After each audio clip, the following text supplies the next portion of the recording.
Bien, bueno, el estudio de hoy es una continuación realmente de lo que hemos estado ya analizando en días anteriores, en las guardias anteriores, tanto de mis hermanos como de este siervo.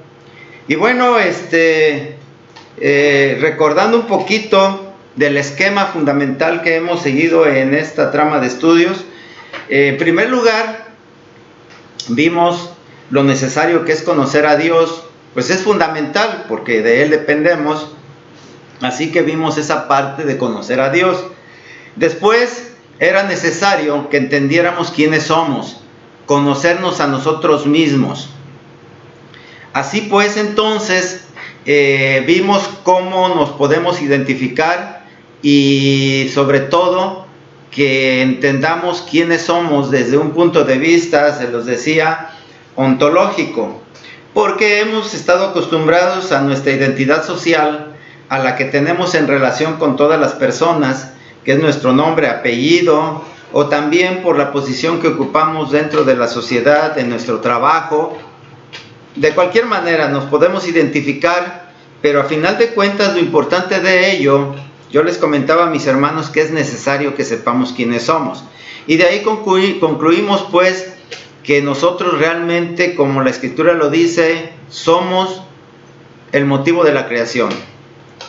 Y en ese sentido, pues, el conocernos de esta manera ontológica y ver el valor que tenemos, que es el valor que Dios nos da, y que si nos hizo, si Él nos creó, es porque realmente para Él tenemos un gran valor, y ese mismo valor es necesario que nosotros lo entendamos de manera personal, y así nos lo adjudiquemos.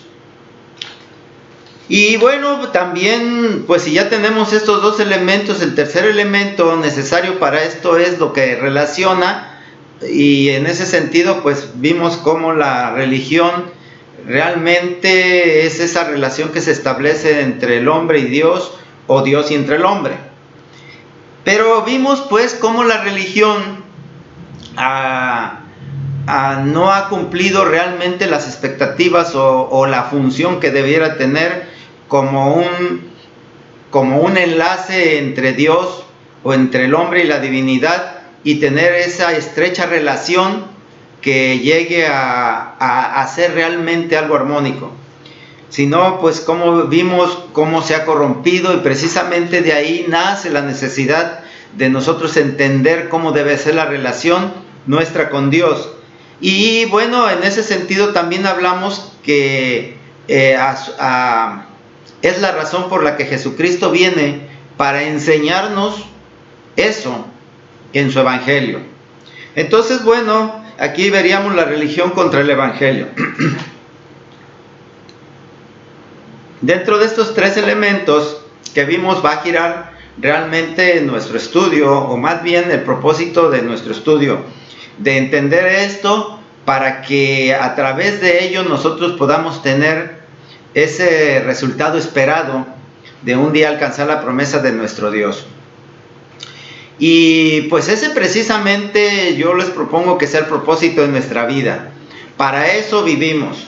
No es para pasar un día tras otro y seguir batallando en el diario vivir, para que a final de cuentas pues no quede más que el llegar a una tumba fría y que ahí pueda terminar todo, sino que podamos trascender mucho más allá, a una eternidad, a una vida inmortal, plena y perfecta.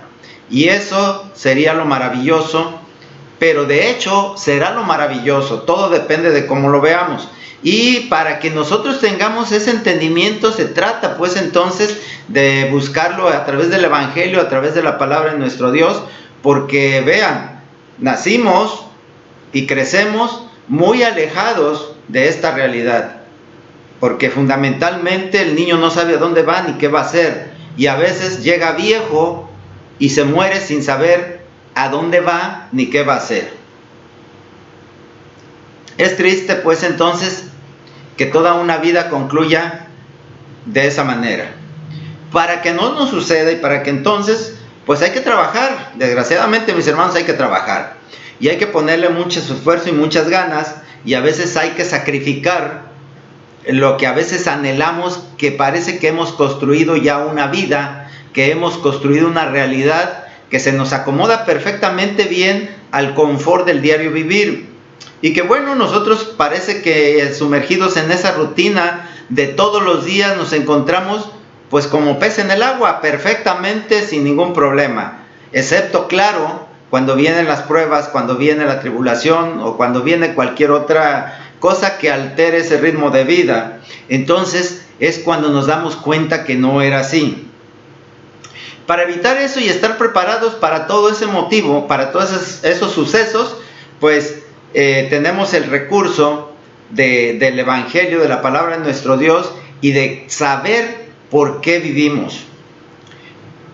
Pues nada más nos podemos dar cuenta cuánto ha causado esta pandemia, cómo ha alterado la vida de todas las personas en el mundo, y que hace unos 6 meses pues nadie se preocupaba, y bueno, hoy se habla de nuevas realidades, y que pues yo no sé si habrá varias maneras de ver la realidad, pero yo creo que solamente se ve una, y es esta: vivir y enfrentar la vida. Así pues, entonces vamos a entrar en el tema, y establecido esto, si aquí, mis hermanos, yo quiero ver si alguien tiene una pregunta o algo que quieran agregar o aclarar. Yo veo aquí sus micrófonos, y quien abra su micrófono pues le doy la palabra. Si no lo abren, entonces seguimos adelante. Dicho esto, y puesto que no hay intervenciones, bueno, vamos a ver que una de las cosas importantes que tenemos como tarea principal dentro de nuestra vida es el definirnos para tener la base. En un estudio hablaban sobre construir, y construir sobre bases firmes, sobre cimientos, porque dice nuestro Señor Jesucristo que si alguien edifica en arena, sin una base firme, cuando viene el torrente pues socava la arena y se lleva a la casa, y todo el trabajo es inútil. Pero si fundamenta bien en un cimiento fuerte, entonces nada va a pasar. Pero el problema está que hay que trabajar mucho en ese cimiento. ¿Y saben qué es lo que sucede realmente? Pareciera lógico que diríamos, bueno, pues vamos a emplear todos nuestros recursos y nuestros esfuerzos por crear una base bien firme y fuerte. Pero ¿saben, mis hermanos, por qué no la creamos? Y no la creamos por algo muy simple: porque no se ve. O díganme, ¿alguien ve los cimientos de una casa? ¿Alguien ve los cimientos de un edificio? Uno de los más grandes, emblemáticos de la Ciudad de México, la Torre Latinoamericana. ¿Ustedes creen que alguien ve los cimientos? ¿O se los imagina cómo están? Pues no. Todo lo que luce es la torre en sí. Y esa es una de las cosas por las que a la gente no le interesa crear cimientos. No se van a ver. Así que si los pone o no los pone, pues ni se nota. Se va a notar en el momento, por supuesto, de la prueba, cuando venga el día malo. Así que entonces, pues es necesario reflexionar en ello. Y por ello, el cimiento de nosotros como personas, vamos a llamarle identidad. La identidad de cada uno de nosotros es el cimiento de toda nuestra vida. Ahora, yo quiero aclarar algo y dejarlo pues bien claro. Esto no solamente sirve para que en lo que nosotros diríamos que es el evangelio, la religión. Esto es fundamental en toda nuestra vida. La persona que establece una identidad bien cimentada es triunfadora en la vida. Le va bien en su familia, le va bien en su trabajo, le va bien en todas las actividades que desarrolla en su vida. Entonces, no se trata de ser santos por ser santos, de ser perfectos, de ser buenos. Se trata de ser triunfadores en esta vida y en la próxima. Y para ello es necesario tener un buen cimiento de donde arrancar, que no se vaya a resquebrajar, que no se vaya a acabar, que no se vaya a destruir. Porque si no es así, entonces Imagínense, después de trabajar, imagínense que no se les hubiera ocurrido ponerle esos cimientos a la torre latinoamericana. Ya hace muchos años, por ahí en los años 50, hubo un terremoto en México. ¿Ustedes creen que lo habría sobrevivido? Bueno, eso es frecuente que pase en nuestra vida. Si no se tienen esos cimientos, va a pasar lo que suponemos que pasaría. Así pues, entonces, lo importante de esto es identificar nuestra propia vida, es decir, nuestra identidad propia, ontológica. Y eso es, se trata de desarrollar una personalidad única. ¿Qué quiere decir esto? Que nosotros somos únicos. No somos copias de nadie más, ni somos hechos en serie con un mismo molde y que por lo tanto somos del montón. No, somos únicos con todas nuestras capacidades, talentos y por supuesto defectos. Si mal no recuerdo, en el anterior estudio se hablaba de perfección y tratando de definir qué era perfección, pues se buscaba como que era lo que nada le falta, lo que ha llegado al punto máximo de su integración. Y diríamos, bueno, el que es perfecto no puede cometer errores. Pues créanlo, que precisamente si le falta defectos, no es perfecto. Entonces parecerá paradójico, pero realmente así es. Alguien que es completo tiene contrastes entre lo bueno y lo malo, lo oscuro y lo claro, y es decir, esos contrastes son los que van a dar esa personalidad única a cada uno de nosotros. Entonces, bien, vamos a pues a ver que el desarrollo integral como persona de cada uno de nosotros, eso es la personalidad. Y esta personalidad se va a encontrar en un rango muy amplio entre dos extremos, desde, vamos a decir, desde una equilibrada organización, una integración perfectamente armónica, hasta prácticamente nula integración. Es decir, entre esos dos extremos tal vez nos encontremos. Y bueno, aquí lo importante de esto es que una vez definido el punto en el que nos encontramos, la situación en que nos encontramos, podemos tener también la opción de quedarnos ahí o de mejorar y de cambiar. Y cuando se habla del Evangelio, se habla de cambio. Ese cambio que muchas veces nosotros esperamos que Dios lo haga, y créanlo, ese cambio nos toca hacerlo a nosotros. Pero si ni siquiera sabemos hacia dónde vamos a cambiar, si es para mal o para mal, miren, cuando se afina un instrumento, cuando me pongo a afinar mi guitarra, me auxilio de un aparato que me indica el punto exacto donde está perfectamente afinado. Entonces, para lograr eso yo tengo que tensar o que aflojar la cuerda. Si yo la tenso demasiado, se va a pasar. Si la aflojo, no va a llegar y no va a dar el sonido. Entonces, tengo que estar regulando hasta que alcance, pero tengo que estar mirando. Porque bueno, pues los músicos expertos tienen oído y no necesitan. Yo sí lo necesito y necesito verlo porque no soy experto. De esa misma manera, si nosotros somos perfectos en la vida, pues ya no necesitamos ver en dónde nos encontramos porque sabremos cómo estamos.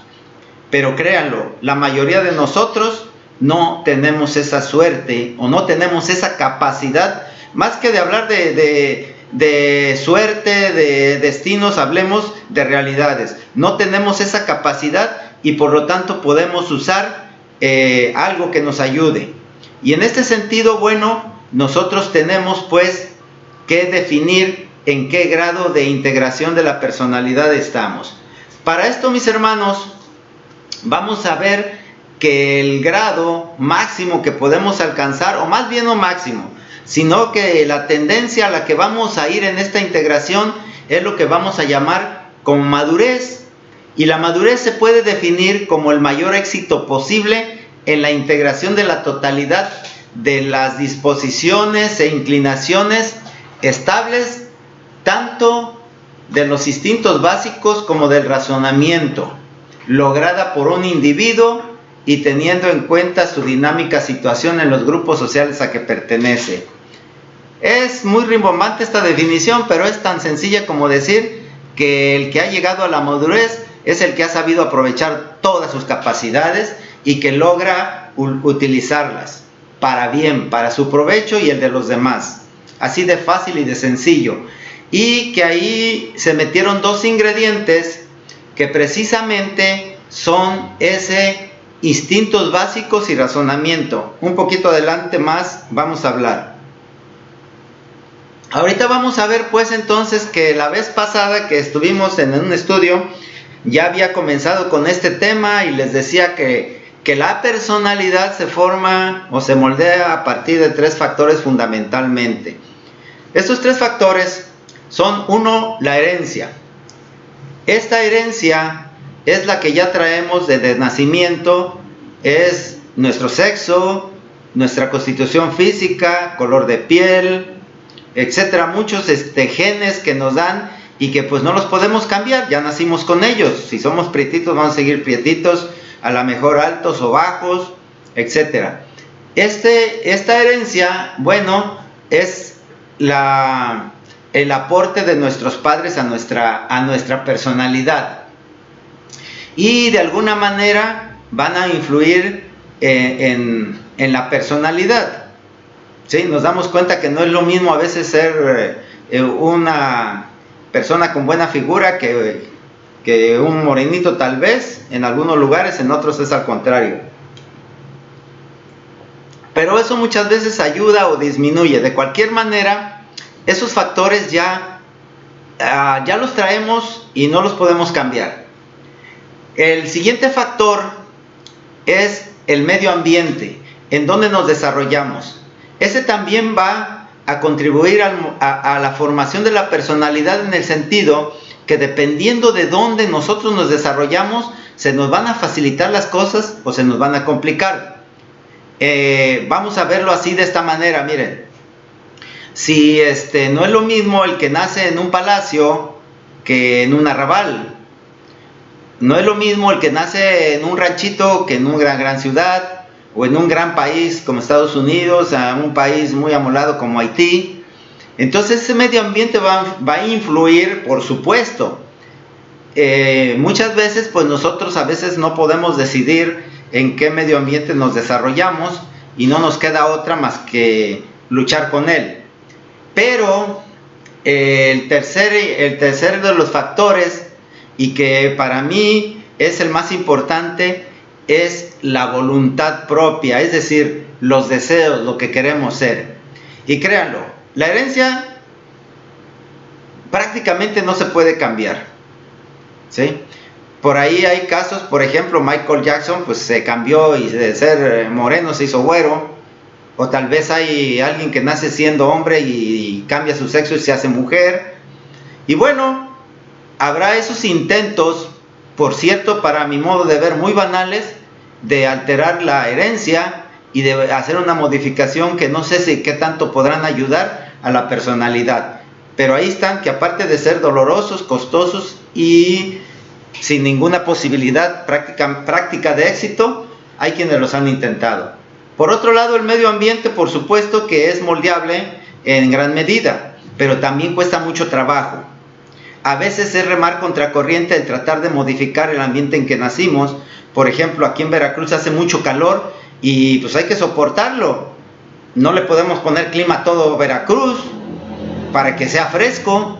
Entonces, a veces hay que adaptarse, y en cierta medida sí podemos modificar, a veces de una manera micro o un poco más amplio, el lugar donde nos desarrollamos. Pero también créanlo que esto implica pues de alguna manera un gran esfuerzo y cuesta mucho trabajo, que a veces no se está en capacidad, y que a veces eso es lo que absorbe toda nuestra vida, tratar de modificarlo. Pero a final de cuentas, ¿qué tanto influye en la personalidad? Pues lo podríamos ver, es discutible. Sin embargo, el tercer factor, el de la voluntad, ese es total y completamente sujeto a nosotros. Somos los que decidimos. No hay nada raro ni influencia externa y vamos a hacer lo que queremos ser. Y créanlo, la buena noticia de esto es que este es tan fundamental que se sobrepone a los otros y que a final de cuentas es el que va a normar a final de cuentas la personalidad del individuo. Entonces, mucha atención y mucho ojo con este factor que es la voluntad, y sobre él es donde podemos trabajar para que no nos conformemos, como dice el apóstol, a este mundo, sino que nos transformemos nuestra manera de pensar y que a nuestra voluntad podamos ser lo que nosotros queremos ser. Así pues, entonces, dicho esto, que tenemos en cuenta esos tres factores, vamos de momento a desechar la herencia y el medio ambiente y nos centramos en la voluntad propia. Ahora bien, yo decía que este es fundamental porque es el que va a definirnos como individuos. Y a final de cuentas, nuestra personalidad, una vez definida, va a estar compuesta de dos elementos. Estos dos elementos son el temperamento y el carácter. El temperamento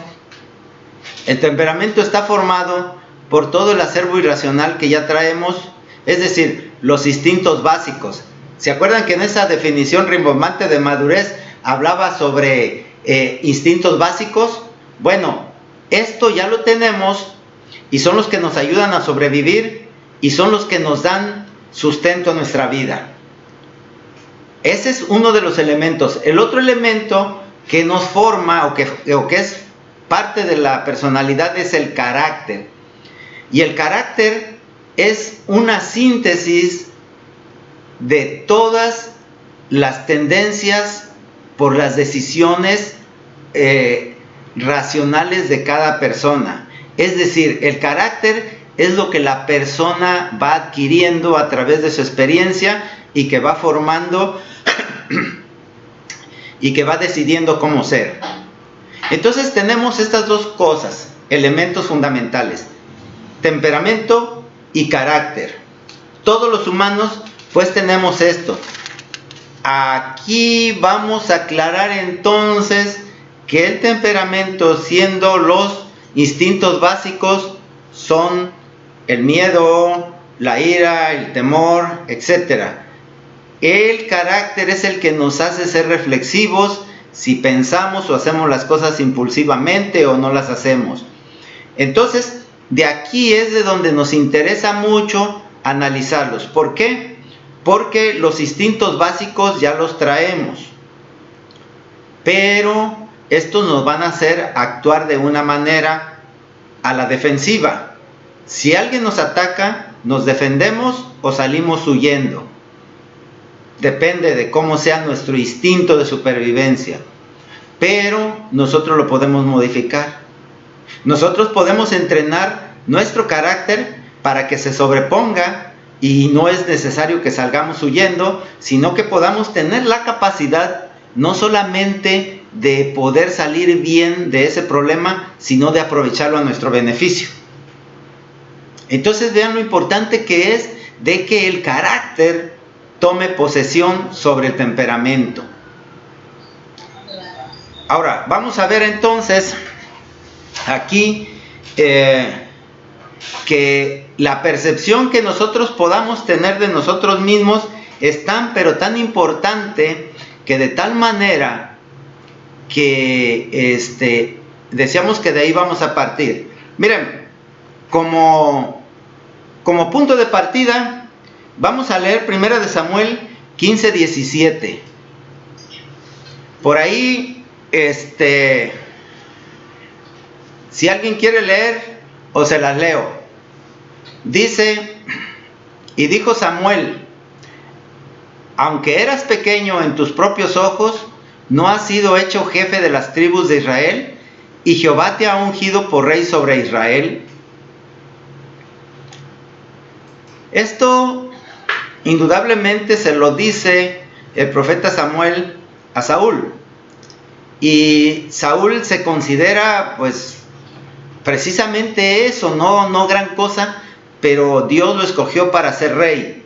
Y eso es lo que le aclara a Samuel y le dice: ¿no ves cómo Jehová te ha hecho jefe de las tribus de Israel? ¿Te ha ungido por rey? ¿Qué quiere decir esto? Bueno, que muchas veces nosotros podemos desvalorizarnos o podemos juzgarnos muchas veces muy a la baja, y que la importancia de esto es que el desarrollo de la personalidad tiene precisamente como meta el lograr que la inteligencia, la conciencia reemplace al ego, al yo. Esto es que en la integración de todas nuestras potencialidades que van a constituir la personalidad, podamos encontrar esa armonía de tal manera que inteligentemente podamos aprovechar nuestras cualidades para subsanar nuestros defectos. Porque es muy fácil a veces quedarse con los defectos, sobre todo cuando tenemos temor de no cumplir la expectativa que la sociedad nos pide, o que a veces no podemos encajar muchas veces en el medio ambiente que nos desarrollamos, y que tenemos la tendencia a veces a minimizarnos. Así sucedió pues con Saúl, y que Samuel le hace ver que Dios lo tiene en gran estima, de tal manera que lo unge como rey de todo Israel. Entonces, por lo tanto, el entender cómo se forma nuestra personalidad, yo quiero tal vez tomar un momento de reflexión para que analicemos cómo va desarrollándose. Miren, un modelo normal de desarrollo, dependiendo de determinada edad, va marcando los factores que van a ir definiendo nuestra personalidad. Y bueno, la voluntad no necesariamente en todas las etapas de la vida va a estar presente. Eso es muy importante, porque cuando llega a estar presente, muchas veces lo consideramos como que ya nos da flojera, o que ya no nos es necesario, o que nos sentimos como que no la necesitamos, como que así somos y pues ya ni modo. Y no es así. Tenemos que estar conscientes que aunque llegue en etapas avanzadas de la vida, siempre va a estar presente ahí y va a ser determinante de lo que nosotros queremos ser. Por eso, en cada caso particular se van a dar las situaciones de intermedias, es decir, entre los rangos del mayor éxito o del mayor fracaso, es decir, éxito o fracaso en cada una de las etapas. Y esto va de esta manera. Miren, la primera, en los primeros años de vida, la relación que se establece es entre el niño y la madre generalmente. Y esta relación que se establece va a marcar de manera definitiva la evolución posterior, es decir, a futuro, de cómo va a ser su lucha diaria en el vivir. Y los dos extremos posibles se pueden determinar en función de la confianza y desconfianza. ¿Qué quiere decir esto? Y esto es desde un punto de vista muy básico.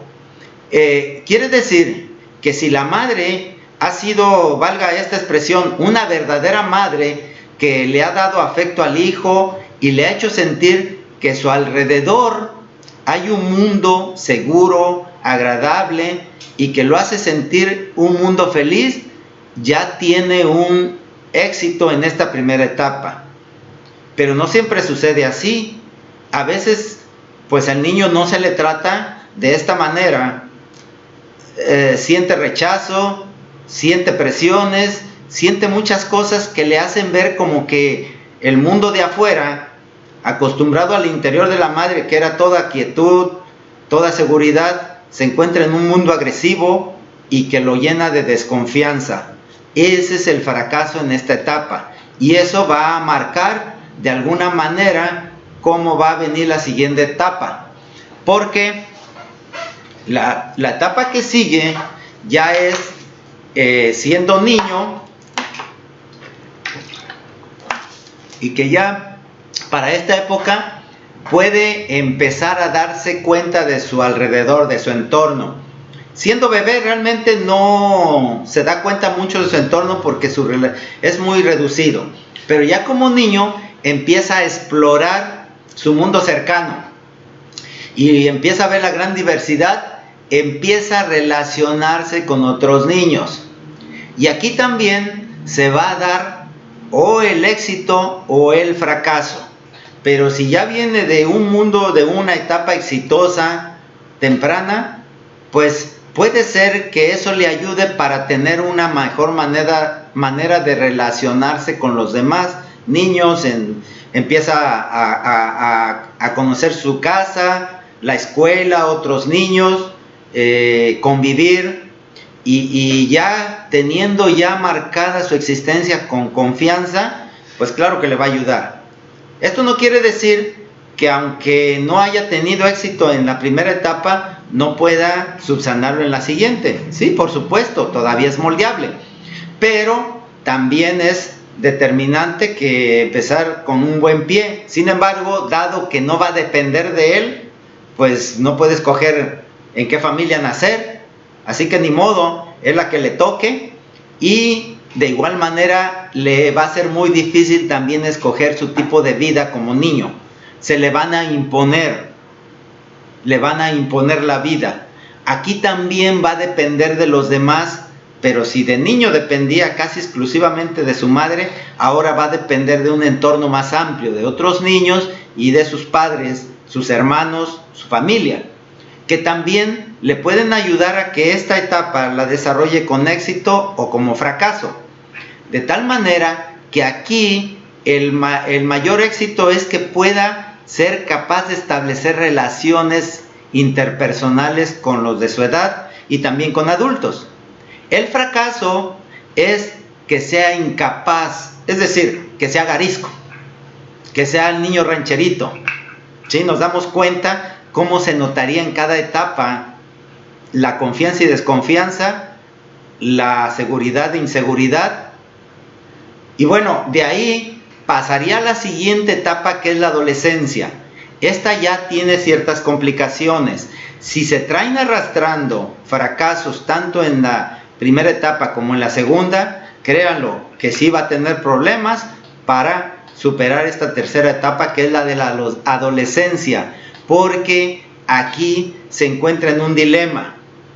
El dilema en el que se va a encontrar aquí es que ya va a empezar a sentir la necesidad de tomar decisiones. Ya no nada más va a depender de lo que le digan, sino que se espera de él resultados de su vida. Y esto verdaderamente es conflictivo para una persona, porque pues indudablemente no se va a sentir capacitada de tomar decisiones, y se va a esperar por todos los demás que tome decisiones correctas, y va a sentir mucha presión, y todo eso pues créanlo que es una de las etapas más difíciles, que por supuesto si hay éxito en la primera y segunda etapas, esta tercera podrá facilitársele. Aquí más que nada el éxito en esta etapa es que sea capaz de darse cuenta que puede tomar decisiones, que puede crear confianza en sí mismo, y por el contrario el fracaso va a ser que sea inseguro, rebelde, y que no se dé cuenta que él puede tomar decisiones. De ahí, la siguiente etapa es la juventud. En esta etapa de la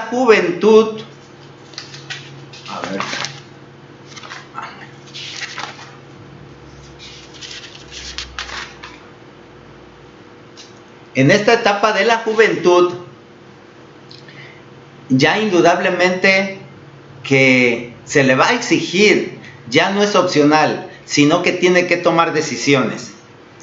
Y en esta es verdaderamente difícil a veces pues hacerlo. El máximo vamos a decir, el máximo éxito que pueda tener es que pueda ya ser capaz de tomar la decisión más importante, que es formar una familia.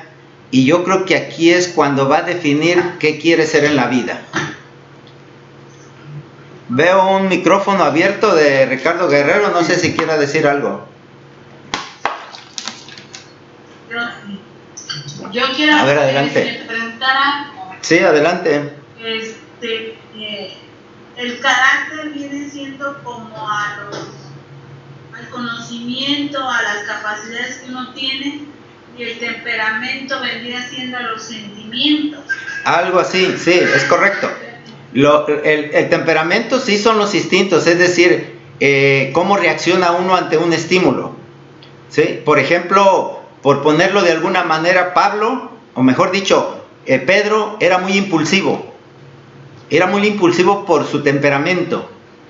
Y el carácter es lo que él en sus experiencias fue formando, y que le dieron capacidad de tomar decisiones que seguía él con el mismo temperamento, pero que ya lo usaba para bien. O sea, él se imponía sobre los demás apóstoles y por eso fue capaz de dirigirlos. Lo mismo sucedía con Pablo. Sí, no, esa es...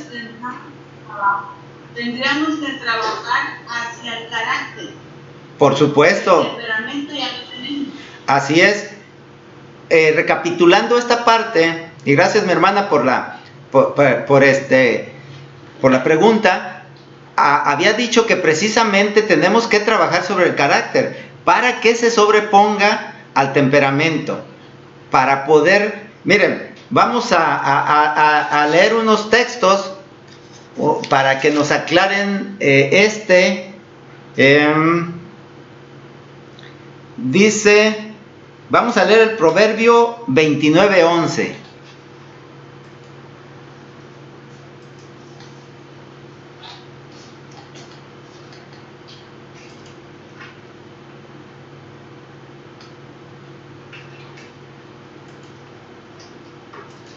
Dice aquí el necio da rienda suelta a toda su ira, mas el sabio al fin la sosiega.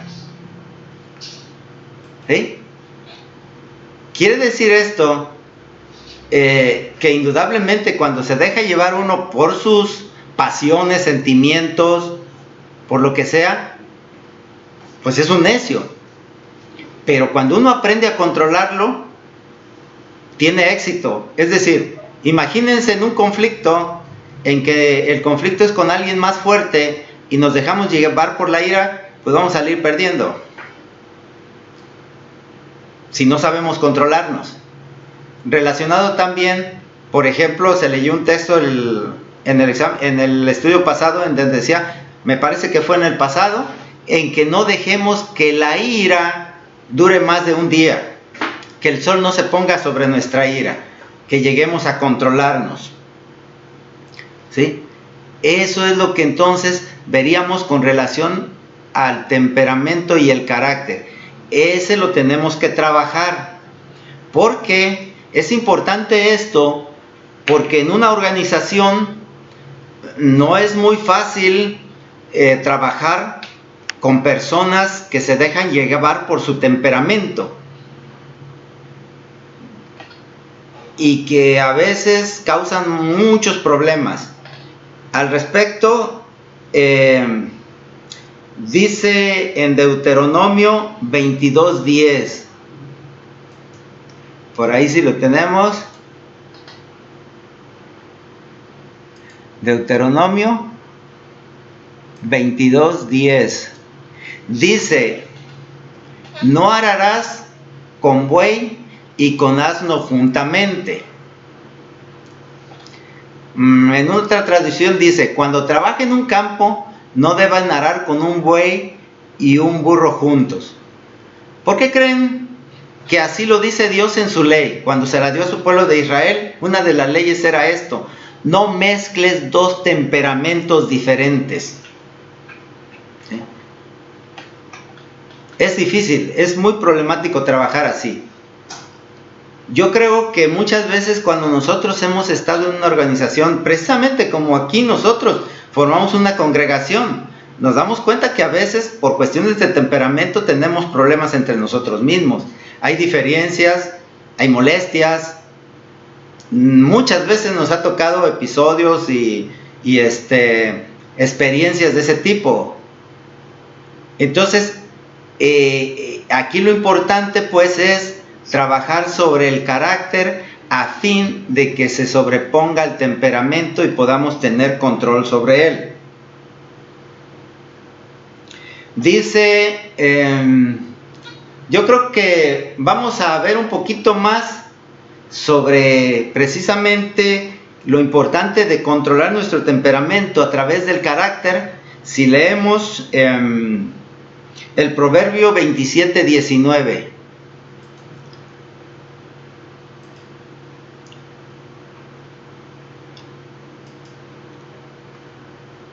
Perdón, ¿qué? ¿Proverbio qué? ¿17 qué?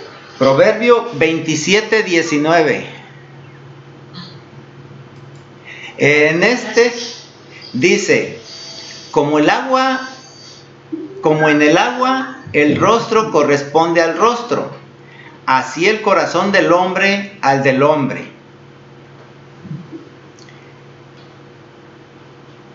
Es interesante este proverbio porque lo que nos trata de decir que si nos sustentamos como hombres, pues tenemos que comportarnos como hombres, no como animales. Perdón por la expresión, pero realmente eso es lo que dice, ¿sí? Y que a final de cuentas, para que nosotros nos comportemos como hombres, tenemos que tener control sobre nuestro carácter y ser seres racionales. De hecho, es muy coloquialmente conocido que a las personas que se dejan llevar por su temperamento, pues los definen como bestias, como animales, como salvajes. Entonces aquí este proverbio nos aclara y nos dice, así de esta manera, pues muy bonita, como en el agua el rostro corresponde al rostro, así el corazón del hombre al del hombre.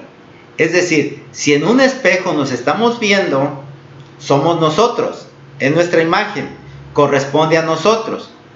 Quiere decir que también nuestro comportamiento debe corresponder al comportamiento de un hombre, de una persona racional. Y esto pues es muy importante porque a final de cuentas nuestro Dios quiere eso. Hablaban en los estudios pasados de lo importante y lo necesario que es que nosotros tengamos bien definida nuestro propósito en la vida, entendimiento del Evangelio, porque es lo que Dios quiere, que le obedezcamos. Pero para poder nosotros ser capaces de llegar a ese nivel, pues también tenemos que tener bien integrada nuestra personalidad. Pablo en su carta a los Colosenses, en el capítulo 4, el versículo 12, más o menos lo aclara esto, y él dice así, dice, refiriéndose a unos discípulos, le dice, os saluda Epáfras, el cual es uno de vosotros, siervo de Cristo, siempre rogando encarecidamente por vosotros en sus oraciones, para que estéis, fíjense bien mis hermanos, firmes, perfectos y completos en todo lo que Dios quiere. ¿Sí? Esto es lo que dice Pablo en esta carta, en donde les dice que Epáfras, les manda saludos a los hermanos de la iglesia de Colosos, y les dice, refiriéndose a él, que él también, Pablo, pertenece a la misma iglesia y que siempre está orando por ellos y le pide a Dios que los ayude para que sigan confiando firmemente en Jesucristo y se mantengan cumpliendo la voluntad de Dios sin cometer ninguna falta. Es decir, para que estén firmes, perfectos y completos. Eso es lo que Dios quiere de cada uno de nosotros. Ahora bien, de una manera un poco más amplia, les decía, bueno, continuando con las etapas de la vida y respecto de la juventud, pues en esta etapa de la juventud ya el hombre se tiene que definir, tiene que tomar la decisión de su vida, es la época de formar familia, de separarse de sus padres, de definirse como una persona apta en la sociedad, pero también definir qué camino quiere, si es que no lo ha hecho, por supuesto. Eso no quiere decir que en las anteriores etapas no se tome la decisión. Aquí sí es importantísimo y casi indispensable. Es decir, que se defina si quiere trascender o si quiere olvidarse de la vida eterna. Así de fácil, como lo mencionaban antes, que Dios da a escoger, la vida o la muerte. Es el punto. Aquí el mayor éxito es que seamos capaces de definir nuestra vida. El fracaso es de ser un rebelde sin causa, de seguir sin tomar decisiones. Y de ahí pasaríamos en la última etapa de la vida al adulto, que ya es el desarrollo de la vida. Y pues como dicen, del adulto en plenitud o de... pues en pocas palabras diríamos ya de anciano, pues es el final de la vida. Para muchos quizás no lleguemos, para otros la vivan plenamente. Ya ahí tendríamos que estar perfectamente integrados, porque ya no hay mucho margen, ya no hay mucho espacio para cambiar, para tomar decisiones. No quiere decir que no se pueda, claro que sí, hasta el último minuto, pero yo creo que no es muy conveniente arriesgarse hasta el último minuto para tomar las decisiones. Hay tiempo, y sobre todo cuando se tiene la fuerza de la juventud. Así pues, entonces, aquí más que nada, para que entendamos, jóvenes y que también adultos y también los niños, realmente que no es una cosa fácil y que parecerá muy complicado y pesado, pero precisamente se trata de enfrentar la vida y de tomar las decisiones. Fíjense la descripción que nuestro Dios hace de cómo nos quiere, así como lo decía ahí en Deuteronomio, bueno, no en Deuteronomio, sino en Colosenses. Aquí vamos a leer Ezequiel 18 del 1 al 9.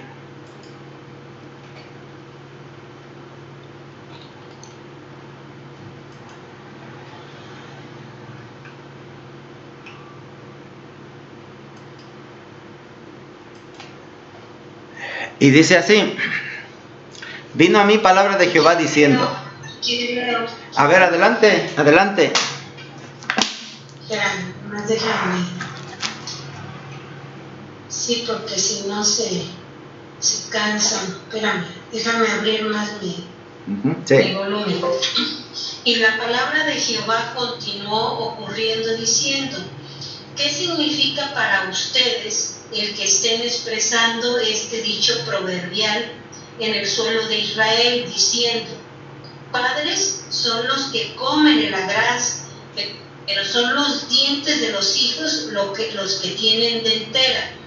Tan ciertamente como que estoy vivo, es la expresión del Señor soberano Jehová. No continuará de ustedes el expresar este dicho proverbial en Israel. Miren, todas las almas a mí me pertenecen, como el alma del Padre, así igualmente el alma del Hijo. A mí me pertenece. El alma que esté pecando, ella misma morirá.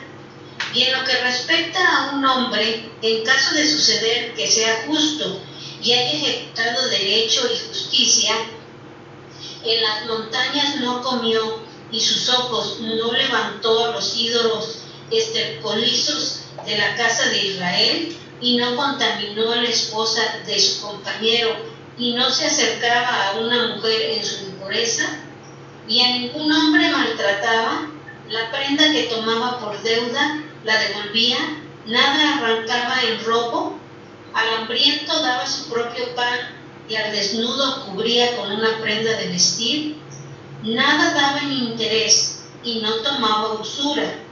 De la injusticia retraía su mano, verdadera justicia ejecutaba entre hombre y hombres. En mis estatutos seguía andando y mis decisiones judiciales observaba para ejecutar la verdad. Él es justo. Positivamente seguirá viviendo, es la expresión del Señor soberano Jehová. Bien, gracias. Entonces, nos demos cuenta la definición de persona o de hombre que da Dios en general. Si nos damos cuenta, no menciona que realmente el que le haga más sacrificios o que el que le cante más, que vaya más veces, sino el que sea justo, que sea recto, que sea honesto, que sea todas esas cualidades que a final de cuentas, créanlo, no provienen de los instintos, provienen del carácter, provienen del razonamiento. Yo quiero ya para concluir en este estudio que me ayuden a leer Miqueas 6 del 6 al 8.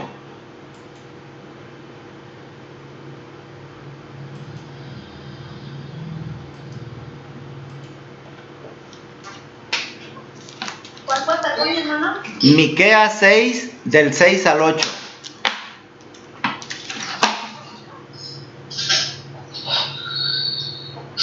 ¿Quién lee? ¿Yo? Sí, adelante, quien tenga. Okay. ¿Con qué me presentaré a Jehová? ¿Con qué me inclinaré ante Dios en lo alto? ¿Me presentaré con holocaustos, con becerros de 1 año de edad?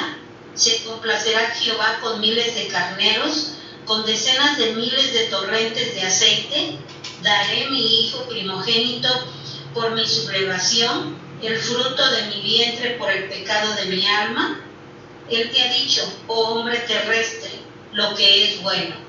¿Y qué es lo que Jehová está pidiendo de vuelta de ti, sino ejercer justicia y amar la bondad y ser modesto al andar con Dios?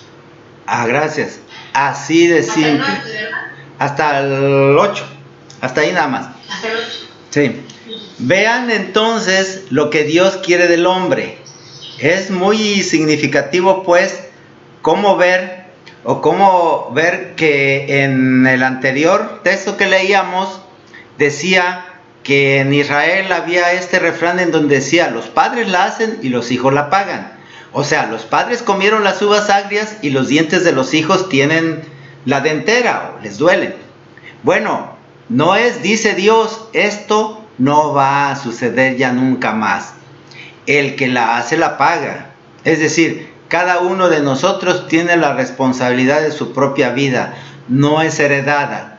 Por eso, créanlo, que cuando nosotros decidimos o integramos nuestra personalidad y le echamos la culpa a la herencia o al medio ambiente porque nacimos como no queríamos, porque no tuvimos los padres que eran adecuados, o porque el lugar no era conveniente, o por cualquier otro de los pretextos que pongamos, créanlo, no va a servir de nada, porque tenemos la propia voluntad y es la capacidad de decidir cada uno de nosotros. Y como dice Dios, el alma que pecare, esa morirá. Ahora bien, ahí nos aclara Dios qué es lo que espera de cada uno de nosotros, porque a lo mejor se piensa que se pueda compensar con lo que se le sobra o lo que de alguna manera con algún bien pueda compensarlo. No, no lo hay. Dios pide justicia, Dios pide carácter. Así de simple, carácter, lo que formamos.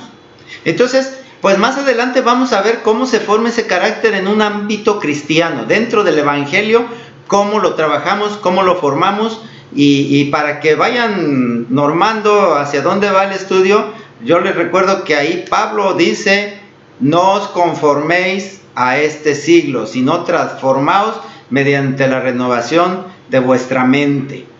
Entonces, pues ahí esa es lo que vamos a ver posteriormente. Bien, si alguien tiene alguna pregunta o algo más que aportar, adelante.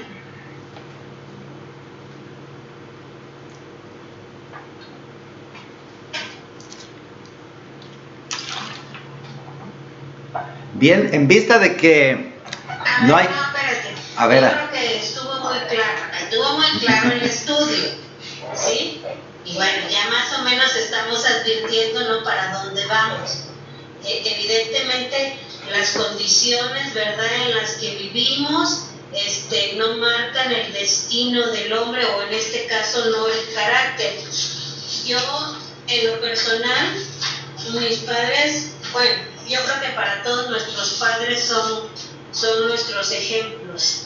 Y al igual que todos ustedes, pues voy a decir, ¿no?, mis padres fueron únicos, pero tenían sus defectos.